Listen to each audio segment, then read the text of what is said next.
Hey guys, and happy Monday, the beginning of a new 8-week cycle today. Excited to get into it. So we are going to start with some Olympic lifting snatch work today, and we're going to be doing an EMOM with 3 variations of the snatch. Now, the first one is called a muscle snatch, and this is challenging for some people. We don't do it very often in class, but it is actually a natural movement. I'm going to give you an analogy here. So when we press a barbell over our head, so this is a strict press. When the bar starts to get too heavy and our arms aren't enough, we end up using our legs a little bit, right, to help. And when we start getting to a max there and we can't do that, then we're going to do a jerk. We get under a little bit.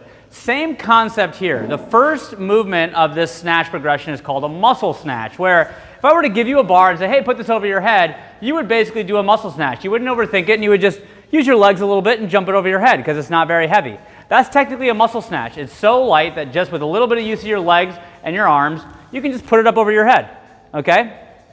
And as this weight gets heavier, we add weight to the bar and add weight, there'll be a point where you can't just jump it over your head. What you're going to have to do is a power snatch. You have to jump and catch it a little bit because now it's heavier. And what happens is this bar gets heavier and heavier. Now as you try to jump it over your head, this turns into a legit snatch. But as you jump it up, the bar doesn't go as high, so you have to eventually get lower. It gets even heavier. The heaviest it gets, you have to get under it really far. So the idea is the first movement, the muscle snatch, is with light weight, just to teach us timing of using our hips and just driving it overhead. This is a timing movement and an upper body developer of quick elbows, transitioning the weight overhead. So we're going to start for the first 5 rounds nice and light with 3 muscle snatches, right, every minute for 5 minutes. So from the side, it looks like this. Chest is up, pull, and end up tall. Okay, you should get hip contact and finish tall. We're focusing on fast elbows and a press. Again, you'll feel this in your shoulders, trying to keep that bar close to you. And then on minute 6, the next 5 minutes, from minutes 6 to 10, we're going to do 2 power snatches, a little bit heavier. So now we have to get under the bar a little bit. Same at the beginning, right, for 2 reps. And then as it gets heavier in the last 5 minutes, right, we're going to go into as much of a squat snatch as we can. So chest is up, pull, catch, and stand, okay? If you're not able to do a full depth squat yet, that's totally fine. But that's the idea. It starts light, and as we get heavier, we have to get under the bar more as we go. So focus on technique here. If you can't do snatches, of course, feel free to do the same concept with cleans. All right, so that's our strength. Let's talk conditioning.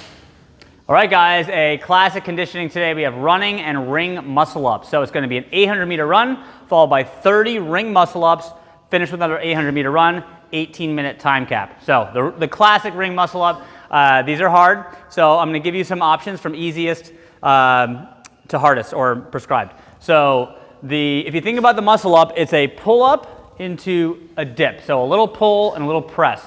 So here's a basic way to scale. Do 30 burpees, right? Just 30 burpees, regular, okay? And then finish with 30 pull-ups. So if you're just learning your pull-ups, you can use a band, all right?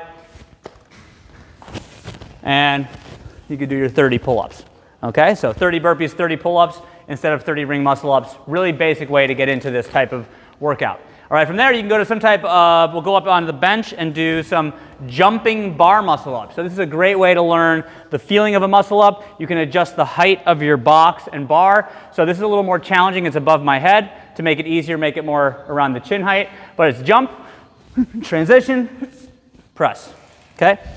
Do that for 30 reps, all right? Another jumping variation is a jumping ring muscle-up. So this is more challenging because the rings are less stable. But if you have the ring dip, this is a great way. Again, I can adjust the height of the rings, but I jump, catch, and then the dip is all me, okay? And do that for 30 reps, all right? Generally speaking here, you shouldn't be on the muscle ups for more than 10 minutes. So if you're doing the full high ring muscle ups and 30's a lot, feel free to lower the reps. That's a great way to approach this as well. But again, we want to start developing these gymnastic skills. So start somewhere, good quality movement, 18-minute cap on this, guys, and there is a little gymnastic finisher as well. All right, guys, our finisher is a movement that I love. It's called a skin the cat. Kind of a messed up name, but it's a great shoulder exercise. And it is creating strength in this range of motion, okay? This position here, if you think about trying to lift your shoulders, see if you can do that, okay, is the bottom of our dip. That nice deep position. We want to be flexible and strong here to be able to catch in that position and press out of it, okay? So here's what a skin the cat looks like. I'll do the full thing. We'll talk about some scaling options. We're going to do 2 to 3 repetitions for 2 to 3 rounds, okay? Ideally, if you can keep your arms straight, pull through, and then here's the exercise. You're going to extend as far as you can and then pull yourself back to where you started. So it's straight arms the whole time, okay? That is a skin the cat. Now, the goal here is to stay in a range of motion that you're comfortable with. So I have a pretty good range of motion there and I'm comfortable. We can use spotters, but when you first start, for some people it's just trying to get inverted, right? So get inverted, okay? And then play with the range of motion that your body weight comes over. So you can drop your legs a little bit and just go a little and then pull yourself back to center and just try that a few times, okay? And get a spotter if you need. Now there's actually a way that if this is scary for you, we can use the low rings. Let's come over to some lower rings, okay? And there's a couple ways that you can approach this, kind of on your personal preference. So getting inverted, again, can be challenging. So one way, if your feet can touch the ground, okay, you can actually start in that stretch and jump through, just going backwards. And just again, for part of this, and big part of gymnastics is getting the awareness of the movement, okay? So this can feel disorienting when you first start. So you start here, and then as you get better, you can try to do just a tiny jump or even just pick up your feet and feel that hang and pull yourself back to the beginning. As you get better, you can go from this side, right? And play around. If you need to push your feet down or drop off, you can. All right? So again, just exposing us to this movement. It's a really great drill to develop strength and flexibility. Have fun with it, guys. See you tomorrow.